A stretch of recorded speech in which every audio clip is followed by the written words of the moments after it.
Hello guys, आप सभी का स्वागत है बेसिक विद उत्कर्ष नाम के एक यूट्यूब चैनल में। ठीक है, जिस यूट्यूब चैनल के जरिए मैं स्टूडेंट से जुड़ा हुआ हूँ, अपने जिन लोगों को मैंने पढ़ाया है, और मैं चाहता हूँ कि मैं धीरे धीरे करके और बाकी सभी स्टूडेंट से जुड़ता रहूँ अपने इस यूट्यूब चैनल के माध्यम से। ठीक है, बट फिलहाल पहले मैं आपको थोड़ा बहुत समझा देता हूँ। अभी तक जो मेरा यूट्यूब चैनल था वहाँ पे छोटी मोटी वीडियोस आती रहती थी। छोटी मोटी इन द सेंस आप अगर चेक करोगे तो वहाँ पे मैं थोड़ा बहुत टॉपिक्स के पर्टिकुलर वीडियो चूज कर करके वीडियो डालता। बट फिलहाल अब मेरा मकसद है कि मैं इस यूट्यूब चैनल में 12th केमिस्ट्री, 11th केमिस्ट्री और आगे आने वाले टाइम पे हम थोड़ा कॉम्पिटिटिव को भी कवर करेंगे। लेकिन फिलहाल मेरा मेन मकसद ये है कि अब से आपके पास, जैसे आज आप टॉपिक भी देख सकते हो 12th केमिस्ट्री का चैप्टर सॉल्यूशन चैप्टर की बात कर रहे हैं, तो मेरा मकसद यही है कि धीरे धीरे करके मैं सारे के सारे चैप्टर का इंपॉर्टेंट या फिर आप होल चैप्टर बोल सकते हो, वन शॉट वीडियो में हो या फिर ऐसा हो सकता है कि 2 पार्ट में वीडियोस आए हर चैप्टर की। लेकिन मैं ट्राई करूंगा कि सारे के सारे चैप्टर मैं इस यूट्यूब चैनल में कवर करूं और आप लोगों को थोड़ा इजी रहे। ठीक है, तो फिलहाल जैसा आप देख सकते हो यहाँ पे मेरे पास जो आज चैप्टर हम कवर कर रहे हैं और जिससे हम शुरुआत कर रहे हैं वो चैप्टर है मेरे पास सॉल्यूशंस, जो कि 12th केमिस्ट्री का एक इंपॉर्टेंट चैप्टर है।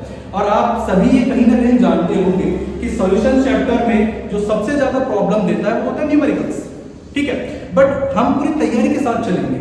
हमें पता है कि किस तरीके से हमको आगे चलना है, क्योंकि एट द एंड लास्ट में बच्चे क्या करते हैं आप सब जानते हैं कि आप सभी क्या करोगे कि एक दिन पहले एग्जाम से पढ़ोगे। ठीक है, उस टाइम पे आपको चाहिए होता है ऐसे पर्टिकुलर नोट्स, उस टाइम पे आपको चाहिए होते हैं जो मेन टॉपिक्स बस आप कवर करो। ठीक है, तो इसीलिए अगर आप साइड में देख रहे होंगे तो टॉपिक टू कवर मैंने यहाँ पे पहले से ही, वैसे तो मैं हर चैप्टर में लिखूंगा बट फिलहाल जैसे मेरा सॉल्यूशन चैप्टर है तो मैंने यहाँ पे पहले से ही कवर करके लिखा होगा कि हम कौन कौन से टॉपिक्स को पढ़ेंगे और कौन कौन से टॉपिक्स इंपॉर्टेंट है बोर्ड के लिए। ठीक है, हालांकि मैं बीच बीच में आपको बताता रहूंगा कि ये टॉपिक्स आपके लिए इंपॉर्टेंट है बोर्ड एग्जाम के लिए, बट फिलहाल हम होल चैप्टर कवर करेंगे और होल चैप्टर में जो आपके टॉपिक्स आएंगे वो आप देख सकते हो। जैसा पहला टॉपिक है सॉल्यूशंस, बेसिक इंफॉर्मेशन देंगे। ठीक है, जनरली होता क्या है, और एक और चीज मैं आपको इसको शुरू करने से पहले मैं बता देता हूं कि इस पूरे के पूरे चैप्टर में या फिर जो भी यूट्यूब वीडियो मेरी आएगी अलग अलग चैप्टर के बेस पे पूरा फोकस यही रहेगा कि हम बेसिक्स कॉन्सेप्ट तो क्लियर करें ही करें, साथ में हम टाइम वेस्ट ना करते हुए अपने इंपॉर्टेंट टॉपिक्स पे भी ध्यान देते हैं।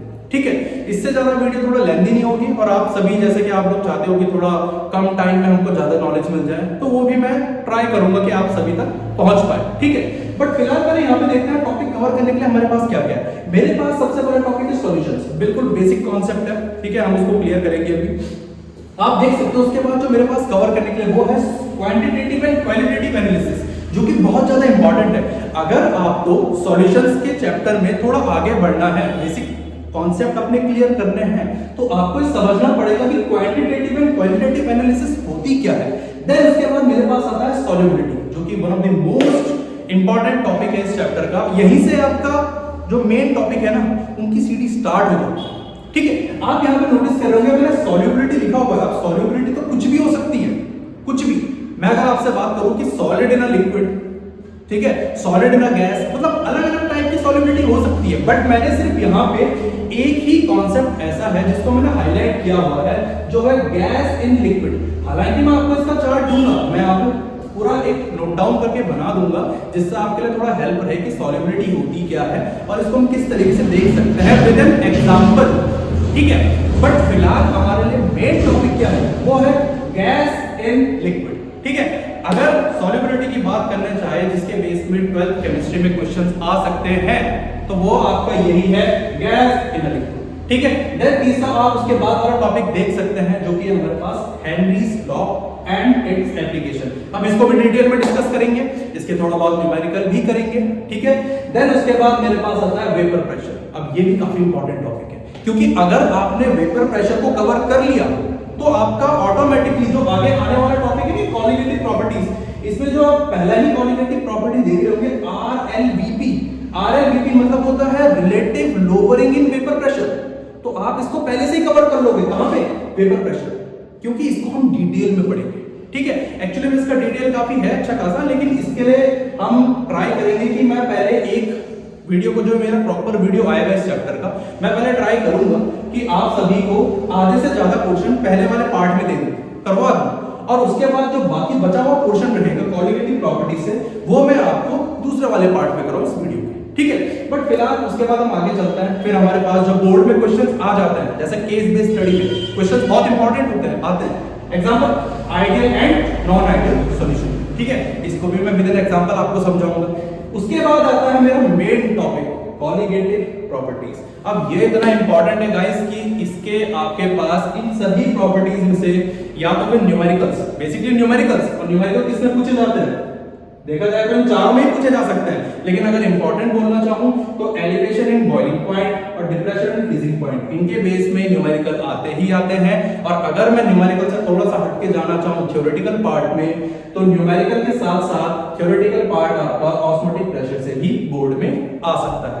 उसके बाद जो मेरे चैप्टर का आखिरी इंपॉर्टेंट टॉपिक बचता है वो होता है मेरे पास वेंट्स ऑफ फैक्टर, ठीक है, ये भी one of the most important topic है आपका इस चैप्टर के लिए। तो बिना टाइम वेस्ट किए मैंने आपको लगभग यहाँ पे सारे टॉपिक्स पहले से क्लियर कर दिए हैं कि हम किन किन टॉपिक को डिटेल में डिस्कस करेंगे, ठीक है।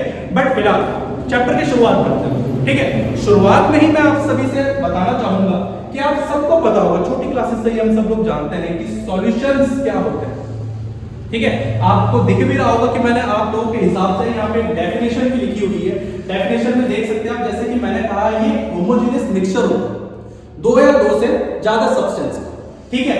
अब वो सब्सटेंस कैसे होते हैं, जिनका फेज आपका कैसा रहेगा, सेम भी हो सकता है, ठीक है, और उनकी यूनिफॉर्म प्रॉपर्टीज भी हो सकती है।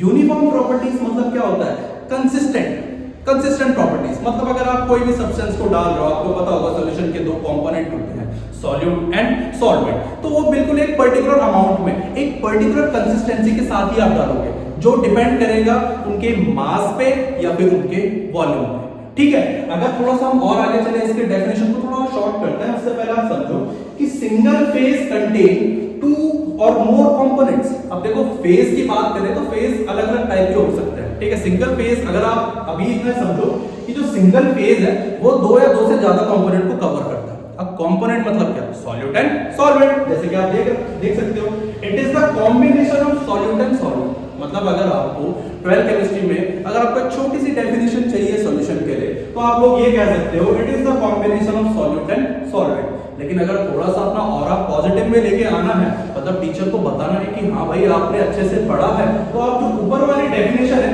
इसको भी आप लिख सकते हैं, ठीक है। अब देखो मैं ये कहना चाह रहा हूँ कि दो या दो से ज्यादा कंपोनेंट क्या होता है। एग्जांपल के फॉर्म में आप सभी लोग घर में चाय तो पीते ही होंगे, है ना। चाय क्या है, चाय की तो एक आपका क्या है, सॉल्यूशन। उसमें अगर आप देखोगे तो उसमें आपने नोटिस किया होगा कि आप पहले पानी भी डालते हैं, फिर आप दूध भी डालते हैं, फिर सॉलिड के फॉर्म में आप शुगर भी डालते हैं, ठीक है, फिर टी लीव्स भी डालते हैं। तो इट मींस वहां पे एक से ज्यादा कंपोनेंट है हमारे पास, और वो एक से ज्यादा कंपोनेंट मिलके क्या बना रहे हैं, सॉल्यूशन बना रहे हैं। और उसके बाद आपको ये सब पता ही होगा कि सॉल्यूशन में जो ज्यादा अमाउंट में प्रेजेंट होता है उसको हम क्या कहते हैं, सॉल्वेंट कहते हैं, और जो थोड़ा कम अमाउंट में प्रेजेंट होता है उसको हम क्या कहते हैं, सॉल्यूट कहते हैं, ठीक है। थोड़ा सा हम आगे चलते हैं। अब ये तो सॉल्यूशन की बिल्कुल नॉर्मल सी डेफिनेशन थी। अच्छा, मैं थोड़ा बहुत आपसे कुछ चीजें क्लियर करना चाहता हूँ, वैसे मैंने यहाँ पे लिखा नहीं है, बट वो थोड़ा वर्बली आपके लिए सही रहेगा, ठीक है। मैं अगर आपसे पूछूं कि डिसोल्यूशन एंड क्रिस्टलाइजेशन, इन दोनों में डिफरेंस क्या है, क्योंकि डिसोल्यूशन एंड क्रिस्टलाइजेशन वैसे तो 11th का कॉन्सेप्ट है, इसलिए मैंने यहाँ पे ऐड नहीं किया, ठीक है। बट फिर भी मैं आप सभी से पूछना भी चाहूंगा और आपको बताना भी चाहूंगा कि डिसोल्यूशन एंड सॉल्यूशन, जो डिसोल्यूशन एंड क्रिस्टलाइजेशन की प्रोसेस होती है वो होती क्या है। देखो डिसोल्यूशन बहुत सिंपल सा कॉन्सेप्ट है। मैं अगर आपसे कह रहा हूं कि आपने किसी सॉल्यूट को किसी सॉल्वेंट में मिक्स कर दिया और वो डिसॉल्व होकर क्या बना रहा है, एक पर्टिकुलर सॉल्यूशन बना रहा है, तो वो तो डिसोल्यूशन की प्रोसेस है। मतलब सॉल्वेंट के अंदर की कैपेसिटी कि अपने अंदर वो कितना सॉल्यूट को क्या कर सकता है, डिसॉल्व कर सकता है। अगर अच्छे से डिसॉल्व हो रहा है तो it is a process of dissolution. But मैं आपसे ये कह रहा हूं क्रिस्टलाइजेशन में क्या होता है, ठीक है। अब क्रिस्टलाइजेशन में बहुत सारे बच्चों को अलग अलग थॉट्स रहते हैं, बट मैं उनको क्लियर कर देता हूं। क्रिस्टलाइजेशन एक बहुत सिंपल सी प्रोसेस है, ठीक है। अगर मान लीजिए सॉल्वेंट की अपनी एक कैपेसिटी है अपने अंदर सॉल्यूट को डिसॉल्व कर देगी, ठीक है, और एक टाइम पे क्या हुआ कि उसकी कैपेसिटी खत्म हो गई। अब आप कितना भी ट्राई कर रहे हो सॉल्वेंट के अंदर सॉल्यूट को मिक्स करने का, लेकिन वो तो मिक्स हो ही नहीं पा रहा। ठीक है। तो उस टाइम पे आपने देखा होगा कि जो सॉल्यूट के छोटे छोटे पार्टिकल्स होते हैं सॉलिड फॉर्म में, वो नीचे एक लेयर बनाने लग जाते हैं। अब लेयर बनाने लग जाते हैं, उससे क्या हो रहा है, उस लेयर बनने से ही आपके पास एक प्रोसेस आती है जिसको हम क्या कहते हैं, क्रिस्टलाइजेशन। मतलब उसमें क्या हो रहा है, उसमें हमारे पास जो सॉल्वेंट की कैपेसिटी है अपने अंदर सॉल्यूट को डिसॉल्व करने की, वो फिक्स ही नहीं हो पा रही, वो तो कैपेसिटी खत्म हो गई। ठीक है, तो मैं आपको बस सिंपल ये कहना चाहता हूं कि क्रिस्टलाइजेशन एक नॉर्मल सी प्रोसेस है जिसमें हमारे पास सॉल्यूट सॉल्वेंट में अच्छे से मिक्स नहीं हो पाता और उसके छोटे छोटे पार्टिकल्स नीचे बहुत सारे बल्की पार्टिकल्स मिलके एक सॉल्यूशन में, जो प्रॉपर सॉल्यूशन बनता है उसमें नीचे एक लेयर फॉर्म कर देते हैं और उसी लेयर को हम क्या कहते हैं, क्रिस्टलाइजेशन। ठीक है, अब अगर मैं इसको डिटेल में डिस्कस करना चाहूं तो इसको काफी डिटेल में डिस्कस कर सकता हूं, बट ये जो कॉन्सेप्ट है ये 11 केमिस्ट्री में इक्विलिब्रियम का कॉन्सेप्ट है। ठीक है, यहाँ पे भी इक्विलिब्रियम एडजस्ट होता है। और अगर आप सभी को याद हो इक्विलिब्रियम क्या होता है, इक्विलिब्रियम मतलब होता है आपका जब कोई भी सिस्टम अगर जिसका rate of forward reaction equal to होता है रेट ऑफ बैकवर्ड रिएक्शन के, तो वो सिस्टम इक्विलिब्रियम अटेंड कर चुका है। ठीक है, तो ये तो मेरा कॉन्सेप्ट है और अभी मैं डीप में नहीं जाना चाहूंगा क्योंकि वो आपके लिए इंपॉर्टेंट है नहीं, बट हाँ 11 केमिस्ट्री में जब मैं वीडियो डालूंगा इक्विलिब्रियम की तो उसमें मैं बहुत अच्छे से एक्सप्लेन करूंगा डिसॉल्यूशन, क्रिस्टलाइजेशन, ये सारी प्रोसेस में उसमें अच्छे से एक्सप्लेन करूंगा। ठीक है, बट फिलहाल हम आगे चलते हैं। जो मेरा दूसरा मेन टॉपिक है quantitative analysis and qualitative analysis. ठीक है, देखो अगर मैं आपसे बात करना चाहूं तो सबसे पहले जो एनालिसिस है मेरे पास क्वालिटेटिव एनालिसिस। अब क्वालिटेटिव एनालिसिस क्या होती है, देखो हम लोग क्या करते हैं ना कि हम लोग पता लगाते हैं, जैसे लेबोरेटरी में हम कभी काम करते हैं तो लेबोरेटरी में अगर बाय चांस मुझे पता लगाना हो कि सॉल्यूशन में क्या क्या अमाउंट में कौन कौन सा कंपोनेंट प्रेजेंट है, ठीक है, तो मैं क्या करूंगा, मैं सबसे पहले करूंगा क्वालिटेटिव एनालिसिस। क्वालिटेटिव मैं पता लगाऊंगा कि उसमें क्या प्रेजेंट है। ठीक है, जैसे कि आप यहां पे देख रहे होंगे, to determine the identify of substance present in a sample. भैया किसी भी सैंपल में कौन सा सब्सटेंस प्रेजेंट है उसको अगर मुझे डिटरमाइन करना पड़ेगा तो मैं किसके थ्रू करूंगा, मैं करूंगा क्वालिटेटिव एनालिसिस के थ्रू। ठीक है, मैंने एग्जांपल के फॉर्म में भी डाला, टाइट्रेशन हर कोई करता है। ठीक है, टाइट्रेशन में क्या करते हो आप, टाइट्रेशन आप कलर चेंज के बेस पे देखते हो ना, जब आप कलर चेंज करते हो किसी एक स्टैंडर्ड सॉल्यूशन का आप यूज करते हो। ठीक है, और स्टैंडर्ड सॉल्यूशन को यूज करने की हेल्प से, मतलब जब आप उसे स्टैंडर्ड सॉल्यूशन को यूज कर लेते हो तब जब कलर चेंज होता है तब आप बताते हो कि वहां पे कौन सा सब्सटेंस प्रेजेंट है, तो ये तो टाइट्रेशन। ठीक है, तो यही हमारे पास क्या है, क्वालिटेटिव एनालिसिस। बट अगर मैं आपसे कहूं कि इससे भी ज्यादा इंपॉर्टेंट क्या है, क्वांटिटेटिव एनालिसिस। अब क्वांटिटेटिव एनालिसिस, क्वांटिटी, उसी में आपको आंसर मिल गया होगा।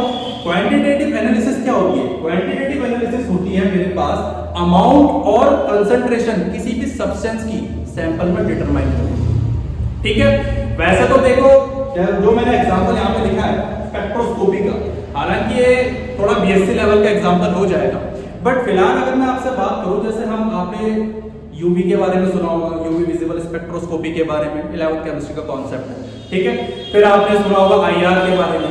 ठीक है, तो हम इन दोनों का यूज करके सब्सटेंस का पता लगाते हैं कि वो लाइट के साथ कैसे इंटरेक्ट करता है, और तब हम पता लगाते हैं कि सब्सटेंस कितने अमाउंट में प्रेजेंट है हमारे सैंपल में।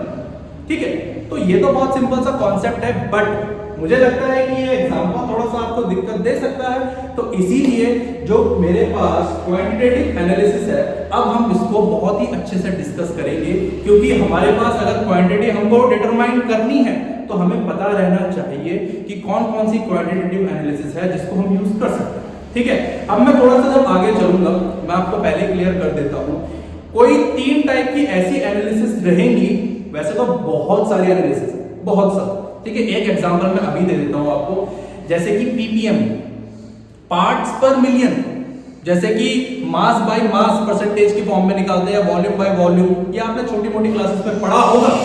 बट मेरे लिए जो यहाँ पे इंपॉर्टेंट है, जो कि आपका आगे आने वाले टाइम पे इन प्रॉपर्टीज में बहुत ही ज्यादा हेल्प करेगा, क्योंकि अगर आपका वहां का बेसिक बहुत क्लियर है तो यहाँ पे ना आपको कोई दिक्कत नहीं होगी। ठीक है, तो बड़े ध्यान से समझना, मैं आपसे ये कह रहा हूं कि जो क्वांटिटेटिव एनालिसिस होती है एक पर्टिकुलर सब्सटेंस का सैंपल में अमाउंट निकालने के लिए यूज किया जाता है। ठीक है, जैसे कि पार्ट्स पर मिलियन, पार्ट्स पर मिलियन एक एग्जांपल मैं इसलिए दे रहा हूं क्योंकि काफी इंटरेस्टिंग एग्जांपल है। पार्ट्स पर बिलियन, आप वहीं से समझ रहे होंगे, टॉपिक में दिया हुआ है आंसर। जैसे कि आपने एक्यूवेदर चेक किया होगा, एयर क्वालिटी चेक करी होगी, पीपीएम के फॉर्म में निकलती है। जैसे कि अगर मेरे को किसी भी गैस का अमाउंट निकालना हो तो मैं पार्ट्स पर मिलियन के फॉर्म में निकालूंगा। क्यों? क्योंकि आप जानते हो हमारे एटमॉस्फेयर में कोई सिंगल गैस प्रेजेंट नहीं है, बहुत सारी अनगिनत इनफिनाइट गैस पूरे एटमॉस्फेयर में प्रेजेंट है। इसलिए हम वहां पे क्या यूज करते हैं? आप खुद सोचो ना यार, ये वही वाली बात हो गई कि एक सुई है, भूसे में से आपको सुई ढूंढनी है, तो उसके लिए आप क्या करोगे? पार्ट्स पर मिलियन। ठीक है, तो एयर क्वालिटी जो आपने कभी चेक किया होगा AQI, ठीक है, एयर क्वालिटी इंडेक्स, उसके केस में भी हम क्या करते हैं? पीपीएम का ही यूज करते हैं। बट अब जो हम डिटेल में डिस्कस करने जा रहे हैं वो हम करेंगे क्वांटिटेटिव एनालिसिस।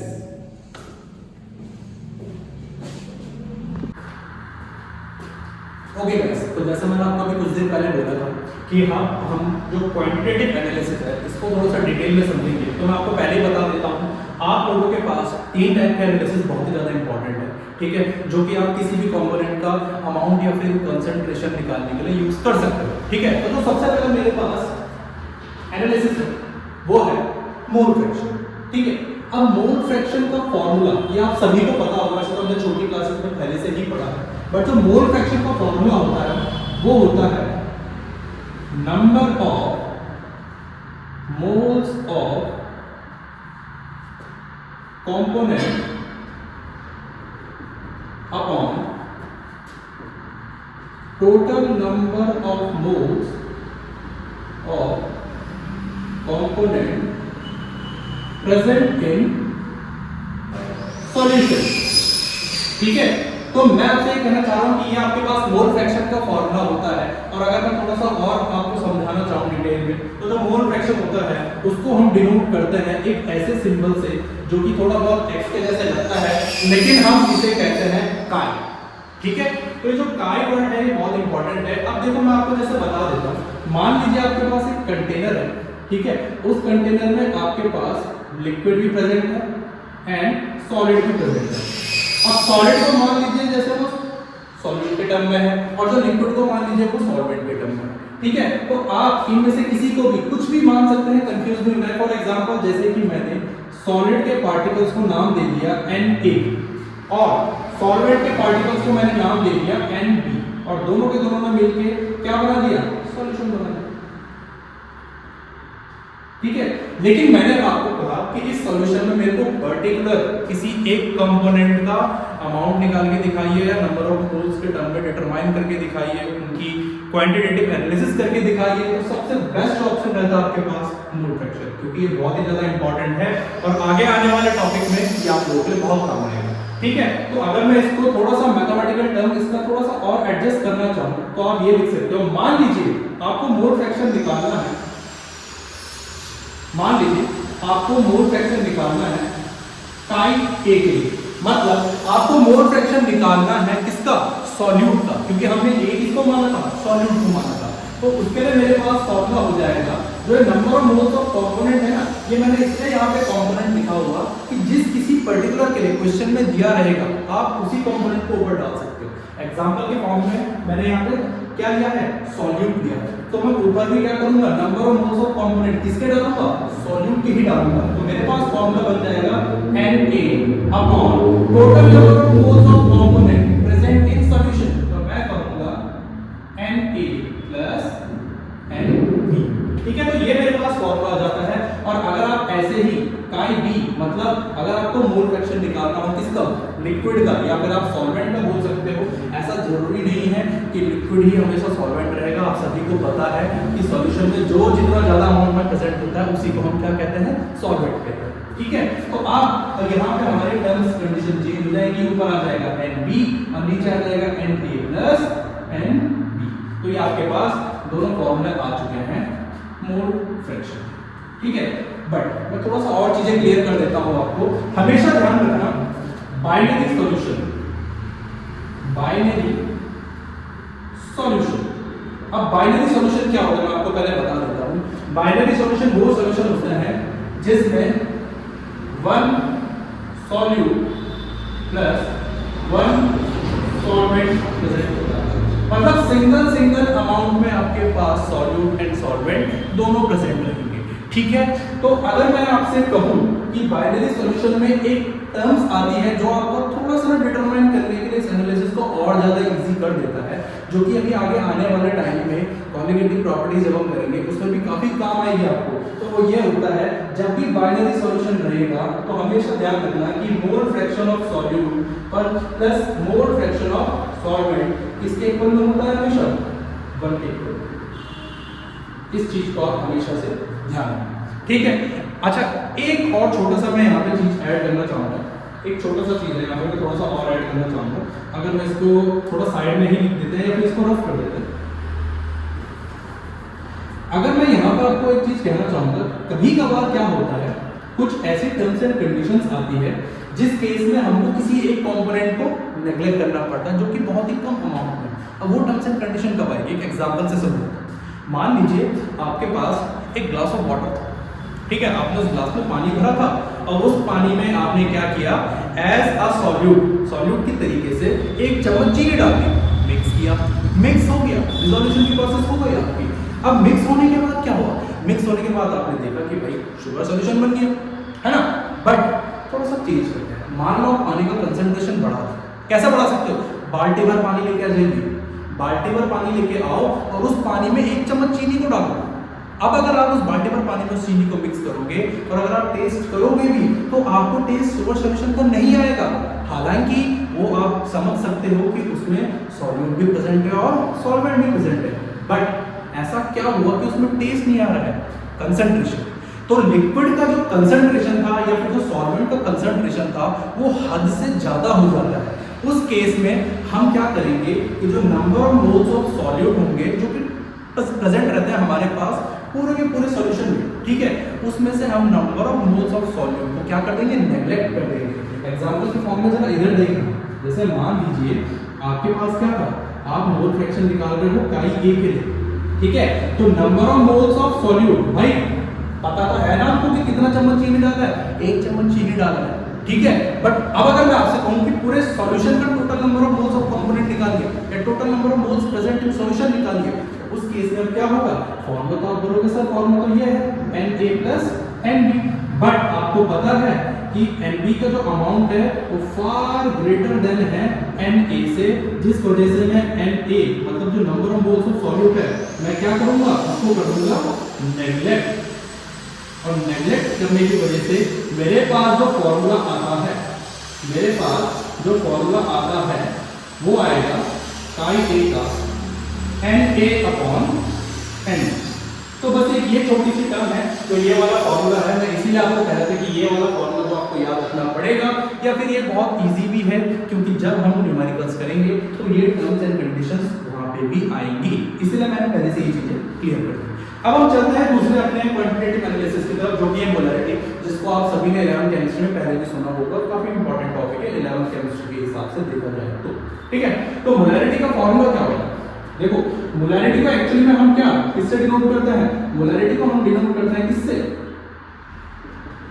कैपिटल M से, ठीक है, या फिर आप इसकी यूनिट भी बोल सकते हो, मोलर होती है, ठीक है, मोल पर लीटर भी बोल सकते हैं यहाँ, बट पहले उसको मैं आपको बता देता हूँ, इसको मैं डिनोट करता हूँ कैपिटल M से, और इसका जो फॉर्मूला होता है वो होता है number of moles of solute upon volume of solution in litre. बहुत इजी फॉर्मूला था, ठीक है। थोड़ा मैथमेटिकल टर्म्स में चले, नंबर ऑफ मोल्स हमने क्या माना था, Na माना था, ठीक है, और वॉल्यूम ऑफ सॉल्यूशन इसमें से लीटर में, तो मैं क्या डालूंगा नीचे v डालूंगा, वो भी किसमें, लीटर में। इसीलिए जो इसकी यूनिट होती है मोलैरिटी की वो हम मोल पर लीटर भी बोल सकते हैं, ठीक है, या मोल पर ml जो, ठीक है। तो मेरे पास एक फॉर्मूला बन जाता है मोलैरिटी का, और ध्यान रखना मोलैरिटी को हम कैपिटल M से डिनोट करते हैं।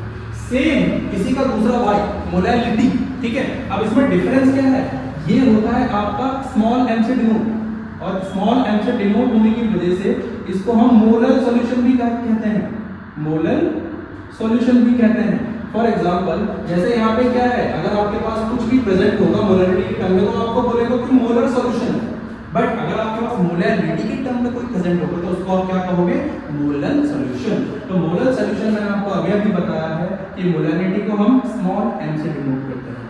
स्मॉल m से डिनोट करने के बाद जो इसका फॉर्मूला होता है, बड़े ध्यान से देखना, फॉर्मूला होता है number of moles of solute upon mass of solvent in KG. अच्छा यूनिट ध्यान रखना, ठीक है, क्योंकि इसकी जो यूनिट होती है मोल पर केजी के फॉर्म में चल जाती है, ठीक है, या मोलर के फॉर्म में भी बोल सकते हैं, बट ध्यान रखना इसकी यूनिट हमको जो मास ऑफ सॉल्वेंट है वो केजी में ही चाहिए, ठीक है। अब देखो मैं आपको थोड़ा सा इसको और एलिब्रेट करके बता देता हूं कि जैसे मान लो आपने सॉलिड को माना N, अब मास क्या होता है, दूसरे टर्म में क्या होता है, वेट, है ना, मास और वेट दोनों सिमिलर होता है। तो अगर मैं आपसे ये कहूं कि वेट को मैंने क्या माना, W माना, वेट को या मास को मैंने क्या मान लिया, W मान लिया, ठीक है, एज्यूम कर लिया कि W है, तो मास ऑफ किसका, सॉल्वेंट। अब सॉल्वेंट याद रखो जरा, इधर की टर्म में आओ, मैंने सॉल्यूट किसको माना था, मैंने सॉल्यूट माना था A को, तो सॉल्वेंट किसको मानूंगा, B को, तो इट मींस इसका फॉर्मूला बन जाएगा WB इन kg। तो ये मेरे पास आता है मोलैरिटी का फॉर्मूला। अगर मैं यूनिट लिखना चाहूं तो यहाँ पे जो इसकी यूनिट होती है मेरे पास मोलैरिटी की, वो क्या होती है, मोल पर लीटर और मोल पर ml। तो आप यहाँ पे पूछ सकते हो कि जो यहाँ पे अगर मोलैरिटी की यूनिट होती है मेरे पास, वो होती है मोल पर केजी। क्लियर है? तो ये तीनों के तीनों जो मेरी एनालिसिस है, क्वांटिटेटिव एनालिसिस, ये बहुत ज़्यादा काम आएंगी और आप लोगों के लिए बहुत ज़्यादा इंपॉर्टेंट है। तो अब हम चलते हैं अपने नेक्स्ट टॉपिक की तरफ, जो कि होता है हेनरीज लॉ। अगर मैं उस टॉपिक को स्टार्ट करने से पहले थोड़ा बहुत ये भी क्लियर कर दूं, तो इनके बेसिक जो न्यूमेरिकल्स होते हैं वो बहुत ही रेयर आते हैं बोर्ड में, ठीक है, बट हाँ इनका यूज ऐसे आने वाले न्यूमेरिकल में जरूर होगा जो कि आपके लिए बहुत ज़्यादा इंपॉर्टेंट है बोर्ड के कॉन्सेप्ट से, ठीक है। तो अब हम आगे चलते हैं और अब हम बात करेंगे अपने नेक्स्ट आने वाले टॉपिक पे, जो कि है मेरा सॉल्युबिलिटी, और उसी टॉपिक के अंदर आपका आएगा हेनरीज लॉ, ठीक है।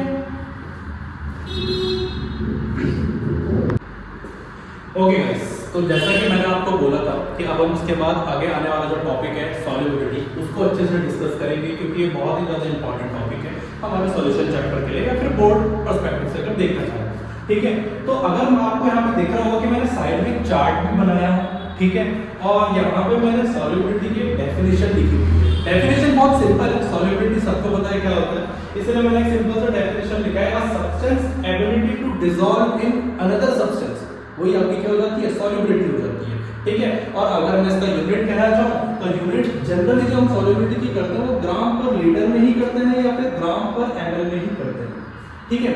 बट जरा ध्यान से देखना है, मैंने एक चार्ट लिखा हुआ है, क्योंकि मैंने आपको पहले भी बोला था कि मैं फालतू किसी कॉन्सेप्ट में डीप नहीं जाऊंगा, मैं डायरेक्ट इंपॉर्टेंट कॉन्सेप्ट में ही आऊंगा, और मैंने किया भी वही है। आप देख सकते हो जो सॉल्युबिलिटी है, जिसमें मैंने ब्रैकेट में टाइप्स ऑफ सॉल्यूशन भी लिखा हुआ है, वो आप देख सकते हो कि अलग अलग टाइप के सॉल्यूशन है, जैसे कि सॉल्यूट और सॉल्वेंट आप देख सकते हो अलग अलग केस में डाले हुए। जैसे पहले केस में मेरे पास सॉल्वेंट जो है वो सॉलिड है, ठीक है, बट जो सॉल्यूट है पहले केस में सॉलिड है, ठीक है, दूसरे केस में लिक्विड है, तीसरे केस में गैस है।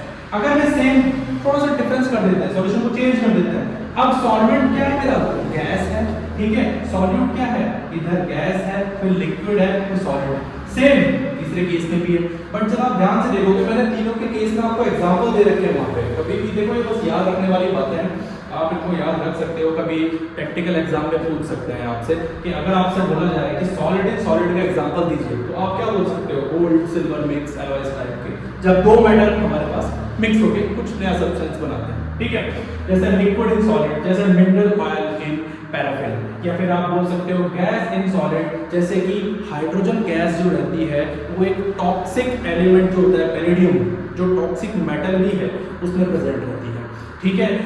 ये प्रोसेस भी हम थोड़ा और अच्छे से एक्सप्लेन करेंगे जब हमारे पास ऑर्गेनिक केमिस्ट्री आएगी, ठीक है। अच्छा, दूसरा मैंने बोला कि अगर मेरे पास सॉल्वेंट गैस है तो गैस इन गैस का एग्जांपल आप एयर बोल सकते हो, क्योंकि हमारे एटमॉस्फेयर में बहुत सारी गैसेस प्रेजेंट हैं, एक दूसरे के साथ मिक्स होते हैं, ठीक है। फिर मैं आपसे कहूंगा लिक्विड इन गैस, जिसमें आप देख सकते हो कि जो वाटर होता है वो हमारे पास ऑक्सीजन में अच्छे से सॉल्युबल रहता है, मतलब ऑक्सीजन के पार्टिकल्स भी आप बोल सकते हो कि वाटर में सॉल्युबल हो सकते हैं, आप इनको वाइस वर्सा भी कर सकते हो।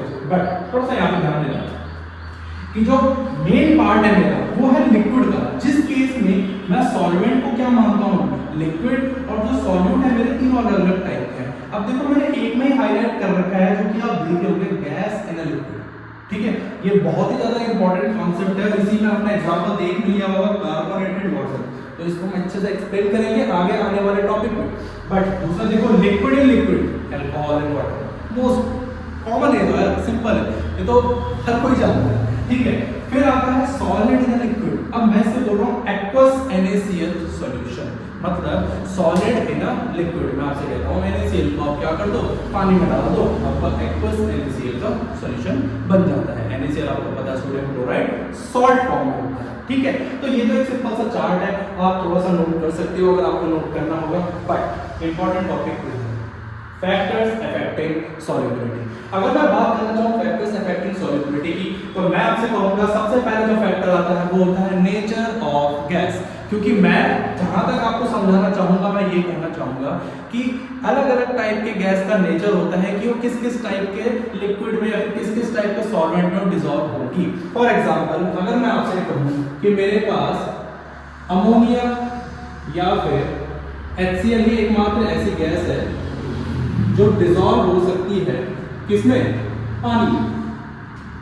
और इसका कॉन्सेप्ट आप यहां पे समझ जाओगे, नेचर ऑफ सॉल्वेंट। ठीक है, लेकिन अगर मैं थोड़ा सा और डीप कंटेंट में जाना चाहूँ, कोई तो किसी न किसी टाइप की ऐसी गैसेस होंगी ना जो आपको पानी में मिक्स नहीं हो रही होगी, तो वो क्या होती है, वो होती है आपके पास एग्जांपल जैसे कि चलो O2 हो गया, N2 हो गया, ये सारी की सारी गैस पता है किस में डिसॉल्व हो जाती है आपकी। अच्छा, एक एग्जांपल CO2 भी ले लो, ये सारी की सारी गैस डिसॉल्व हो जाती है आपकी किसमें, अल्कोहल। इथाइल अल्कोहल भी बोल सकते हो, इथेनॉल भी बोल सकते हो, फिर अल्कोहल भी बोल सकते हो। ठीक है, इसको ना वही लिख लेते हैं इथाइल अल्कोहल। बट तीसरी चीज सबसे बेस्ट एग्जांपल है O2 जो होती है वो डिसॉल्व होती है किसमें, रेडली डिसॉल्व लिखना चाहूंगा मैं, वो रेडली डिसॉल्व होती है किसमें, ह्यूमन ब्लड में, हमारे खून में। भाई जिंदा कैसे रहेंगे, है ना। तो यही तो मैं कहना चाह रहा हूँ। तो ये तो नेचर ऑफ गैस, ये तो नेचर ऑफ गैस होता है कि वो उनके नेचर पे ही डिपेंड करता है कि किस टाइप के वो सॉल्वेंट में डिसॉल्व होंगी। बट इसको थोड़ा सा और अच्छे से अगर हम समझेंगे तो नेचर ऑफ सॉल्वेंट यहीं पे आप समझोगे। एक वर्ड आता है जिसको हम कहते हैं लाइफ डिसॉल्व लाइक।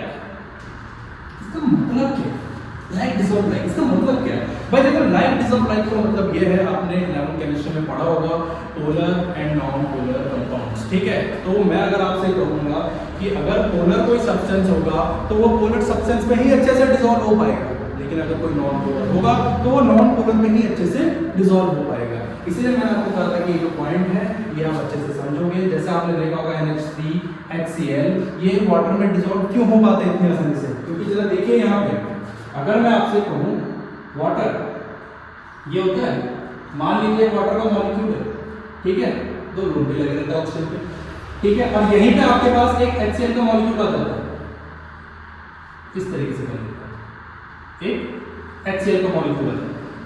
ठीक है, अब जरा बड़े ध्यान से देखना, यहाँ पे इसके पास तो क्या लोन पे है, ठीक है, यहाँ पे देखना जब ये दोनों जब आपस में मिक्स होते हैं ना, तो जरा देखना यहाँ पे ये दोनों के दोनों एक दूसरे के साथ एक बॉन्ड फॉर्म करते हैं, जो कि आपने 11th केमिस्ट्री में पढ़ा होगा, जिसको हम कहते हैं हाइड्रोजन बॉन्डिंग।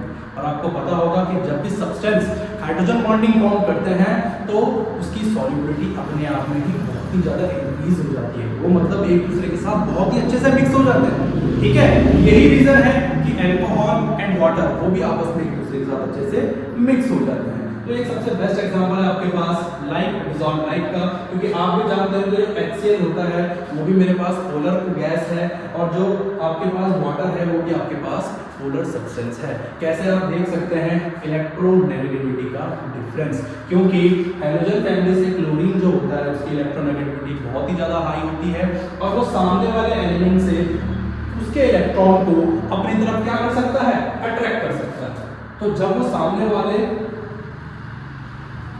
एलिमेंट के इलेक्ट्रॉन को अपनी तरफ अट्रैक्ट करेगा तो पोल्स जनरेट होंगे, यहाँ पे पार्शियली नेगेटिव चार्ज आएगा, यहाँ पे पार्शियली पॉजिटिव। सेम यहाँ पे क्या होगा, जो ऑक्सीजन की इलेक्ट्रोनेगेटिविटी है हाइड्रोजन के केस में बहुत ही ज्यादा हाई है। ठीक है, तो इट मींस बॉन्ड का झुकाव किसकी तरफ जा रहा होगा, बॉन्ड का झुकाव जा रहा होगा ऑक्सीजन की तरफ, जिस वजह से यहाँ पे कैसा चार्ज डिनोमिनेटर होगा पार्शियली नेगेटिव और यहाँ पे पार्शियली पॉजिटिव, इसलिए तो दोनों कैसे नेचर के हैं, पोलर नेचर। ठीक है, तो हमेशा ध्यान रखना लाइक डिसॉल्व लाइक का मतलब क्या होता है, पोलर सब्सटेंस पोलर में ही डिसॉल्व होगा एंड जो नॉन पोलर होगा वो नॉन पोलर में ही डिसॉल्व होगा। अब हम आते हैं अपने एक इंपॉर्टेंट टॉपिक जो कि सब टॉपिक ही बोल सकते हैं, टेम्परेचर। ठीक है, टेम्परेचर का रोल बहुत ज्यादा इंपॉर्टेंट होता है सॉल्युबिलिटी इंक्रीज में। क्यों? अगर आपको इजीली समझना है तो बस ये समझिए कि अगर आपने टेम्परेचर को इंक्रीज किया तो जो सॉल्युबिलिटी होगी ना, तो जो सॉल्युबिलिटी होगी किसकी, of gas in a liquid की, वो क्या होती जाएगी, वो होती जाएगी आपकी डिक्रीज। ठीक है, एग्जांपल के फॉर्म में, बट उससे पहले थोड़ा सा मैं यहाँ पे लिख देता हूँ। जो सॉल्युबिलिटी की मैं बात कर रहा हूँ वो मैं बात कर रहा हूँ gas in a liquid, particularly gas in liquid की केस नहीं है, तभी मैंने वहाँ को हाईलाइट किया। ठीक है, अब आगे एग्जांपल के फॉर्म में देखूं तो मैंने आपको कहा ये देखिए कंटेनर है, यहाँ पे लिक्विड के पार्टिकल्स हैं। अब आप इसको नीचे से बर्नर रखा हुआ है, आप उसे हीट दिए जा रहे हो, कुछ टाइम बाद क्या होगा, जब आप उसको कंटिन्यू हीट देते रहोगे ना तो जो लिक्विड के पार्टिकल्स होंगे वो धीरे धीरे करके किसमें कन्वर्ट हो जाएंगे, वेपर फेज में। पहली चीज तो ठीक है, बट अगर मैं आपसे कहूं कि कुछ ऐसे गैस भी है जो मेरे पानी में क्या हो रखी है, डिसॉल्व हो रखी है, और अगर मैं टेम्परेचर इंक्रीज करता हूं तो वो जो गैस होगी वो तो मेरी क्या हो जाएगी, इवेपोरेट हो जाएगी, वो तो उड़ जाएगी। क्यों उड़ जाएगी? क्योंकि गैस का नेचर होता है, गैस का क्या होता है, नेचर होता है क्या, ट्रैवल करना। कैसे ट्रैवल करना, कैसे ट्रैवल करते हैं वो ट्रैवल करते हैं हाई एटमॉस्फेरिक प्रेशर से लो एटमॉस्फेरिक प्रेशर की तरफ। ठीक है, तो इट मींस अगर आप एक पर्टिकुलर फैक्टर को इंक्रीज कर रहे हो, टेम्परेचर बढ़ा रहे हो, तो जो गैस होगी जो मेरे सॉल्युबल होगी लिक्विड में, तो वहां क्यों रुकेगी भाई, लिक्विड के पार्टिकल्स आपके कन्वर्ट हो जा रहे हैं किसमें, वेपर फेज में, वो तो इवेपोरेट हो जा रहे हैं ना। कभी पानी को गर्म करते रहना, काफी टाइम तक आप जब गैस में पानी गर्म करके भूल जाओगे ना, उस टाइम बाद आपको सिंपल जो जिस बर्तन में आप पानी गर्म करोगे वही दिखेगा, क्योंकि अंदर का पानी तो सारा का सारा उड़ गया होगा। सेम केस है यहाँ पे, अगर आपका टेम्परेचर इंक्रीज होता है तो जो सॉल्युबिलिटी होगी ना किसी भी गैस की किसी भी लिक्विड में, वो क्या होती जाएगी, डिक्रीज होती जाएगी। ठीक है, या फिर आप इसको इस तरीके से भी देख सकते हो कि जो टेम्परेचर होता है मेरा वो इनवर्सली प्रोपोर्शनल होता है किसके, सॉल्युबिलिटी के बात। ठीक है भाई, सिंपल सा कॉन्सेप्ट था। अच्छा, होप सो आपको टेम्परेचर समझ में आ रहा है, क्योंकि ये याद रखना अभी हम जब आगे आने वाले टॉपिक में कवर करेंगे तो दोबारा से ये चीज हाईलाइट होगी। अच्छा, प्रेशर, चलो अब आ गए अपने मेन टॉपिक। ठीक है, प्रेशर का कॉन्सेप्ट मैं कह रहा हूं, अगर आपका प्रेशर इंक्रीज होता है तो जो सॉल्युबिलिटी होगी वो भी क्या होती जाएगी, आपकी इंक्रीज होती जाएगी। सिंपल सा कॉन्सेप्ट, कहीं इसका ये मतलब तो नहीं कि जो प्रेशर होगा वो डायरेक्टली प्रोपोर्शनल होगा किसके, सॉल्युबिलिटी के और गैस इन अ लिक्विड। तो यही तो मैं समझाना चाह रहा हूं, और यहीं से ही आपका एक इंपॉर्टेंट टॉपिक बनता है जो कि होता है हमारा हेनरीज लॉ, क्योंकि इस फैक्टर को हेनरीज लॉ बहुत ही अच्छे से एक्सप्लेन भी करता है और बहुत ही अच्छे से समझाता भी है। ठीक है, तो अब आने वाले टाइम पे मैं क्या करूंगा, मैं इसके तुरंत बाद अब हेनरीज लॉ को अच्छे से एक्सप्लेन करूंगा, और वहीं पे आप प्रेशर का रूल समझोगे कि किस तरीके से वो प्रेशर के रूल को वो समझाता है, आपको बताता है कि कैसा जो प्रेशर होता है वो इंक्रीज होने पे सॉल्युबिलिटी को भी क्या कर देता है, बढ़ा देता है। ठीक है, तो अब हम इसको डिस्कस करेंगे प्रेशर वाले कॉन्सेप्ट को। ठीक है,